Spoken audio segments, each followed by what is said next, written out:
there is only one country in Europe that is thinking seriously about recycling and the circular economy, and that is Germany. And I and my colleagues, we are already involved with looking at Germany in the large world, and how resources can be supplied to Germany for the future of technology developed in Germany. Sweden is thinking about it, but there doesn't seem to be a sort of a collective thinking in Europe around these issues, but that may come now with a new regulation on the circular economy from the Commission, which is being developed now. Germany is probably ahead because they had a very strong green movement, and therefore got green parliamentarians.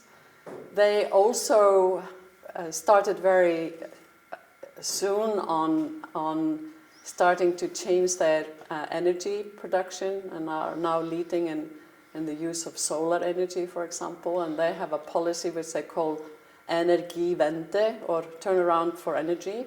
They now also have a policy called Ressourcenwende, or resource turnaround. So I would think, without having the concrete evidence, that they may have had an influence on the European Commission to start to think about these issues.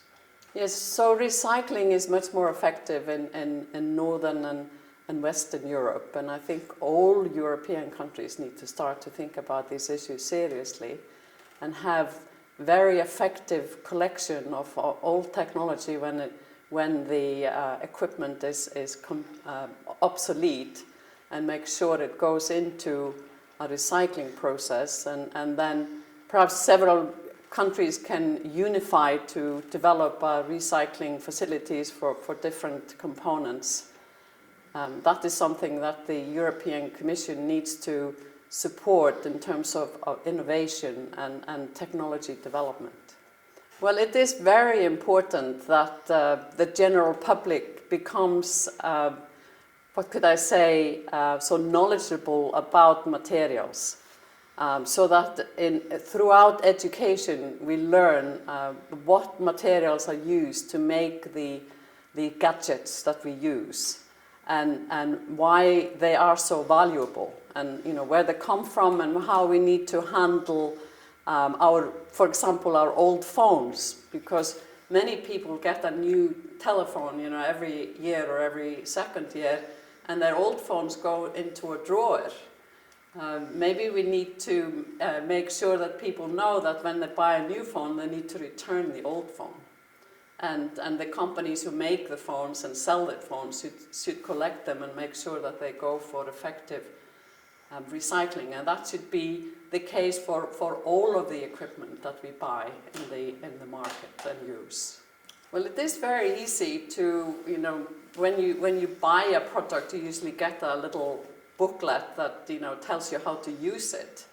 But to add into that, this phone, for example, has over 40 different metals and several thousand different compounds, and therefore the technology in making it is very advanced, and the metals and materials used are very precious. So please look after it, and when you don't need it anymore, make sure that it goes back into recycling.